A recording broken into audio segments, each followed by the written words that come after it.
భాగ్య సీమంతానికి రామ్మూర్తి, అమర్ ఇద్దరూ కలిసి ఘనంగా ఏర్పాట్లు చేస్తారు. ఇల్లంతా చక్కగా అలంకరిస్తారు. పచ్చటి తోరణాలు, పూలమాలలతో అలంకరిస్తారు.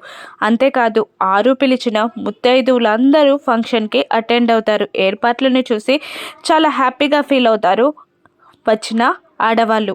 భాగ్యకి మంచి చైర్ వేసి అక్కడ రామ్మూర్తి పిల్లలు భాగ్య రాక కోసం ఎదురు చూస్తూ ఉంటారు. భాగ్య మంచి పట్టు చీర కట్టుకొని నగలన్నింటినీ పెట్టుకొని మంచిగా రెడీ అయి ఉంటుంది. అమర్ భాగ్య భుజం చుట్టూ చెయ్యి వేసి భాగ్యని తీసుకొస్తూ ఉంటాడు. భాగ్యని చూసిన అందరూ సంతోషపడతారు.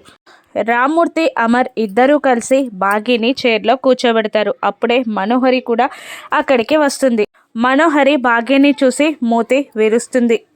అంతకు ముందే మనోహరి ఆ బాంబుని తీసుకొని ఆన్ చేసి ఆ భాగ్య కూర్చోబోయే చైర్ కింద బాంబుని ఫిక్స్ చేసి ఇది పేల్చడానికి కాస్త టైం ముందు 50 మినిట్స్ ముందు ఆన్ చేయాలి, ఆ తర్వాత రిమోట్తో పేల్చేయాలి అని చెంబాకి చెప్తుంది మనోహరి. పేల్చేటప్పుడు దూరంగా వచ్చేయాలి అని మనోహరి చెప్తుండగా చెంబ భయపడుతూ ఉంటుంది. ఇప్పుడు బాగి కూర్చున్న చైర్ కిందే బాంబు ఉంటుంది.